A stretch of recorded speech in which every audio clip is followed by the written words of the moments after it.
Before Rome, Gaul was a land governed not by kings, but by blood, prophecy, and the razor's edge of ritual. Imagine a society where law was not written on parchment, but etched onto the collective memory of men. This was Gaul, a vibrant, formidable civilization poised before the march of empires. At its core stood the Druids. They were so much more than mere priests. They were the intellectual infrastructure of the entire society. They served as judges, poets, and the supreme keepers of oral law, wielding a profound political power that few outside the tribes could ever comprehend.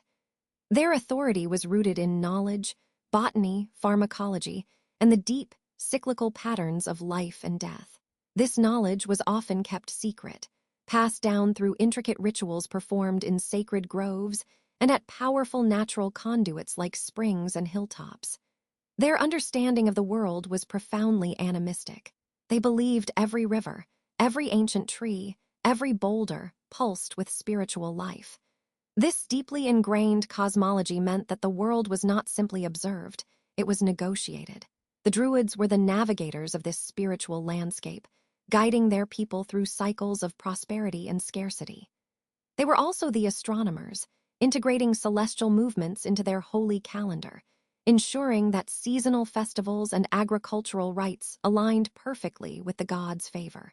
The sheer scope of their power suggested a civilization running on spiritual capital. Their rituals were designed to maintain cosmic balance, involving elaborate, symbolic performances understood by the masses, yet steeped in mystery for outsiders.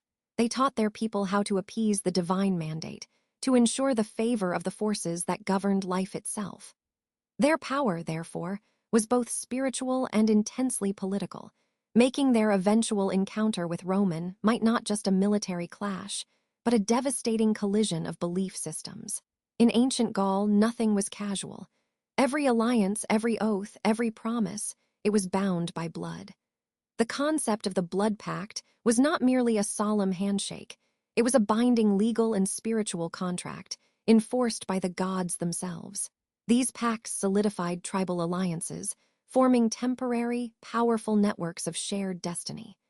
The act of swearing an oath over ritualized bloodshed created a bond deemed unbreakable, a commitment far stronger than any treaty signed on imported papyrus. This deep entanglement with cosmic balance meant that transgressions demanded ritual payment, a concept known as blood debt. If a tribe strayed from tradition, or if a warrior failed his duty, the debt had to be paid, often through life force or blood. This belief permeated every aspect of life, dictating the outcome of battles and personal fates. This central role of fate, or weird, was paramount. The Gauls believed that their destiny was predetermined, requiring constant appeasement through ritual. To manage this volatile balance, they engaged in magnificent, sometimes terrifying sacrificial rites. While animal sacrifice was common, the possibility and the fear of human sacrifice lingered, a chilling necessity believed by some to be required to ensure the annual bounty of crops or the victory on the battlefield. The rites were complex, often performed at the most sacred natural features: the massive spring, the hallowed grove, the misty hilltop sanctuary. These spots were considered sacred conduits, points where the mortal world touched the otherworld. The journey to this otherworld, a fundamental part of Gallic cosmology, was thought only accessible through specific, profound rituals. To heighten the reality of these spiritual journeys, the use of hallucinogenic substances was suggested. These psychoactive elements were central to altered states of consciousness, believed to grant visions, prophecies, and communion with the divine. These ceremonies were intense, visceral, stripping away the veneer of mundane existence to reveal the raw power of existence. It was a society constantly engaged in negotiation with the forces beyond its own grasp. If the Druids managed the spiritual contract, the flesh sculptors managed the physical one. This was the specialized role of the healers, the ritual practitioners, the anatomists who worked with the living body as their ultimate canvas. Their knowledge of the human form was sophisticated, pointing to an advanced, if ritualized, understanding of anatomy. Early Gallic medicine was not purely magical. It included detailed herbal remedies and rudimentary, yet effective surgical procedures. These specialists were the masters of wound care, capable of stitching up the wounds of battle and treating the ailments that plagued the Iron Age economy. But their practice went far beyond mere triage. The concept of flesh sculpting suggests a ritualistic dimension, a specialized form of body modification. This might have taken the form of elaborate scarification or tattooing, not merely for decoration, but for status, for religious devotion, or to permanently mark one's passage through an ordeal. These markings were visible declarations of belief and survival. Furthermore, the sacrificial victims themselves were sometimes chosen with meticulous care, not randomly.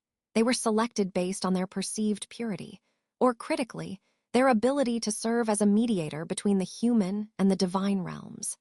Their body was considered the most potent vessel for transferring divine favor or absorbing the sins of the community. The physical body, therefore, was viewed as a spiritual commodity.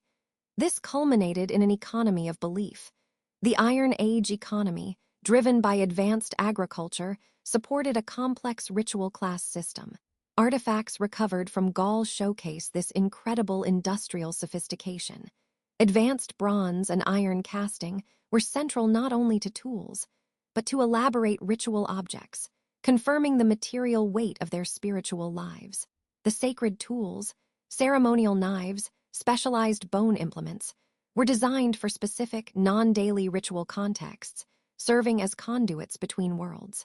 This entire framework was designed to maintain order in a world where the concept of divine mandate ensured that a leader's authority flowed not just from lineage, but from confirmed divine favor, confirmed by the sacred rituals of the Druids.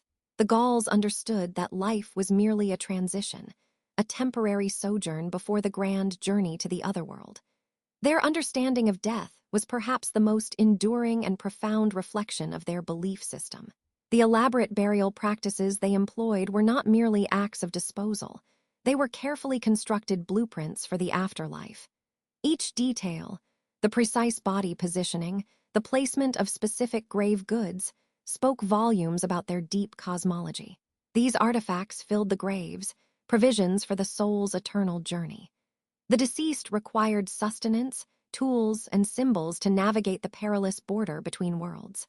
Furthermore, the rituals surrounding death reflected the cyclical view of existence. The goddess Cernunnos, the horned god, appears consistently in archaeological records, not as a deity of demise, but as a symbol of the cyclical nature of life, death, and rebirth, connecting the wild energies of nature to the human cycle. This belief also informed their concept of fate, weird, emphasizing that even in life, one was moving toward a predetermined destiny. The physical remains found in the archaeological record often reveal ritualistic incineration, the burning of offerings, often symbolic representations of life force itself. This act of purification was central. Fire was the ultimate purifier, believed to cleanse both the physical body and the community of spiritual taint, paving the way for safe passages, whether for armies or souls. Even the practice of ritual combat or mock battle held this purpose, serving as appeasement for war deities, ensuring that the transition to conflict would proceed orderly and divinely sanctioned.